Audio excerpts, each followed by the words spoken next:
Well, the philosophy seems to be, at least as far as I can see, when the other folk give up theirs, I'll give up mine.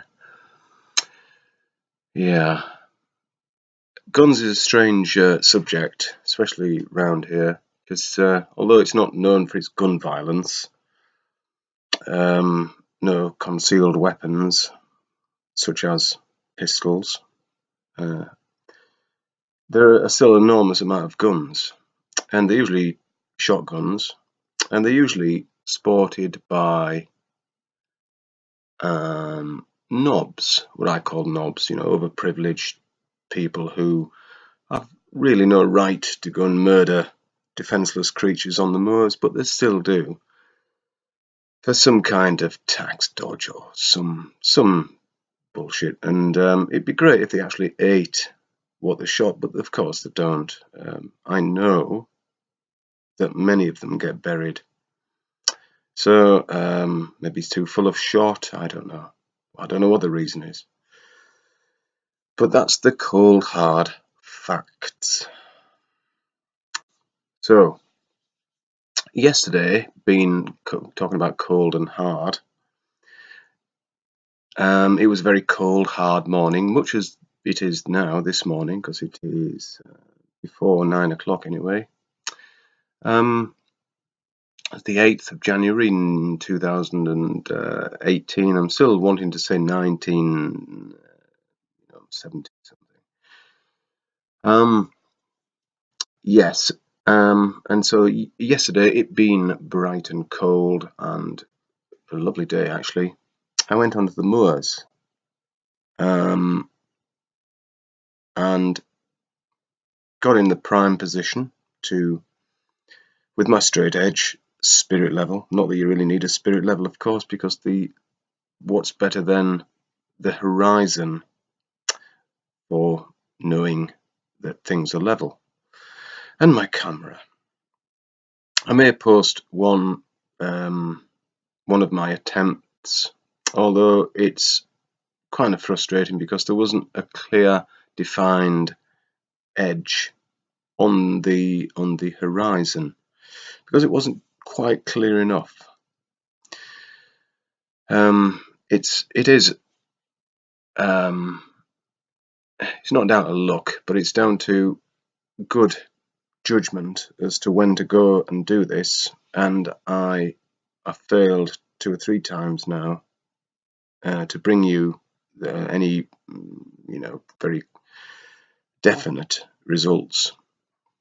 I have done it myself before I got the camera, and it's obvious to me anyway that the horizon over the water is perfectly level, and I'm talking about 20 miles, over 20 miles.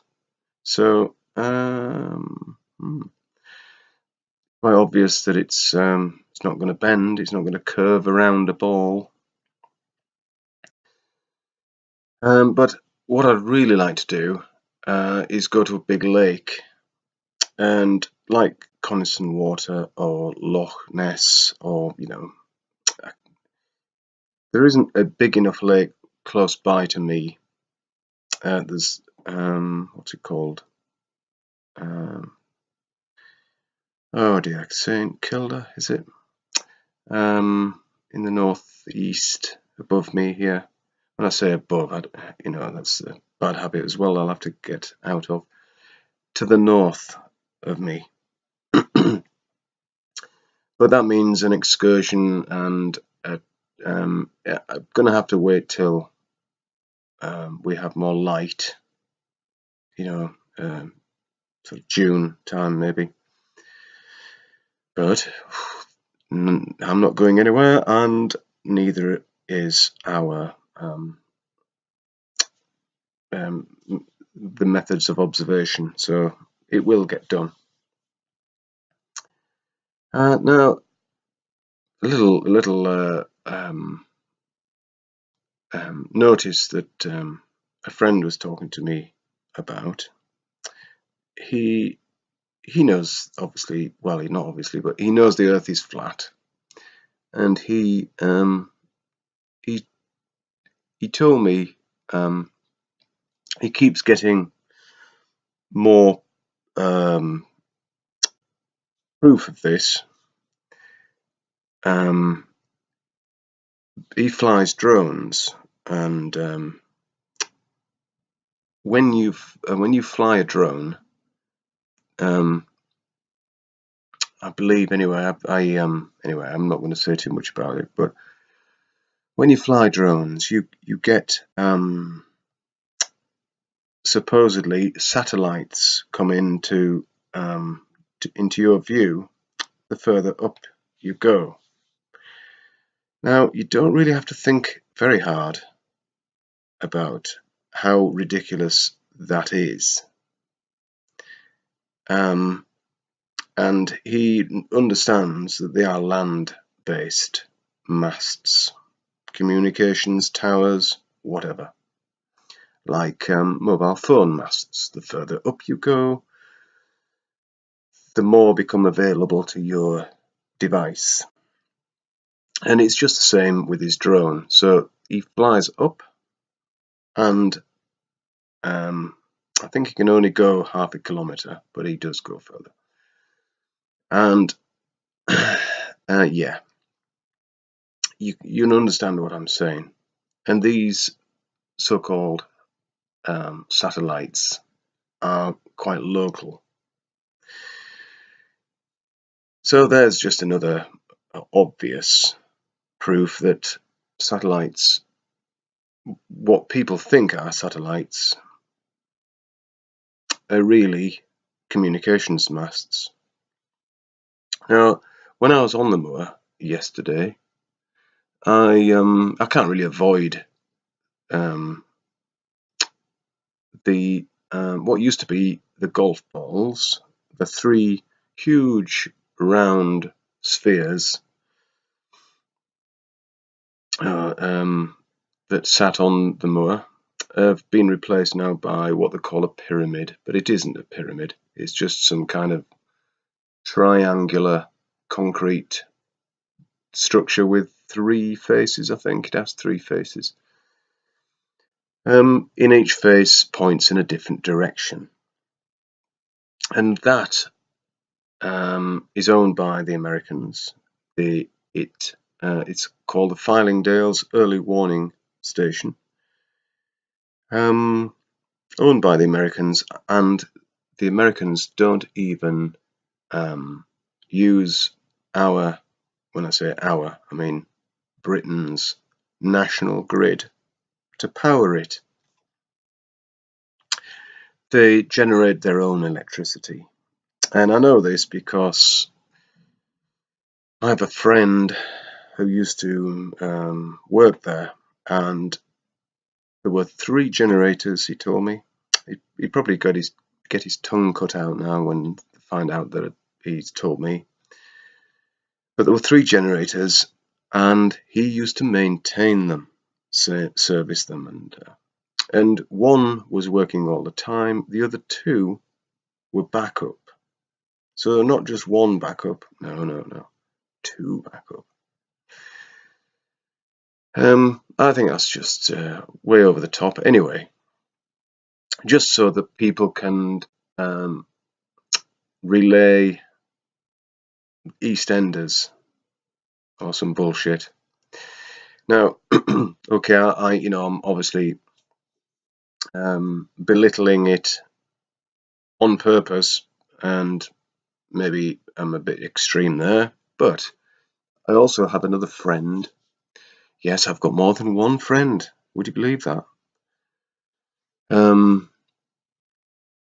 Whose father, who's dead now, but his father used to, his father's dead, not my friend, who used to work there, and he would ask periodically, Dad, what do you do? What do you do there? And of course he used to give the standard answer, if I told you that, I would have to kill you. And a smile, because of course he wouldn't kill him, but he was He'd signed the Official Secrets Act. There's no way he could disclose what he actually did. But he did let certain things slip from time to time. And one of the things he used to let, well, one of the things he did let slip was they could actually, let me get this right, they could actually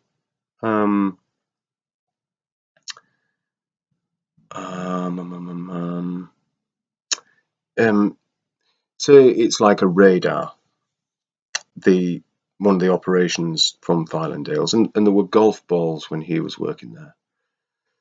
Not that that would make any difference, probably.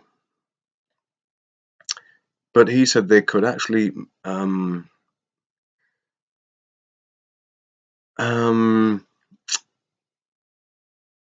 they could actually detect, that's the word I'm searching for, it's quite early in the morning. You could detect flying objects, that's right, planes, etc. On the west coast of Canada. So on a ball, that would take some doing, I think.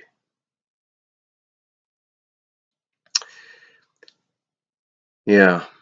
Anyway, it is a landmark around here. In fact, I will post, maybe I'll post a little bit of footage that I took yesterday of this object. Now I know that people in the Navy have said that whilst in a boat, they can paint a target 100 miles away on the sea. Okay, so that's a long way on a level surface. And when they say paint a target, they mean track and put your sights on a target. And, well, you couldn't do that if it was a ball of 25,000 mile circumference. You couldn't do it. Look, there's all these proofs that that I can't show you, that are anecdotal, I realise, but many people know this, and many people have had experience in this. And well, it just seems preposterous that all those people would lie about this subject. But then you've got to make your own mind up. To me, it's obviously not a spinning ball. That is the most ridiculous and preposterous idea. And yet people who, like me, who know that it's not a spinning ball, get ridiculed and ostracized, and I say, bring it on, I don't give a toss. I'll cling to the truth because it is the truth. Like the people who are on death row who didn't murder or whatever they may have done, may have been accused of.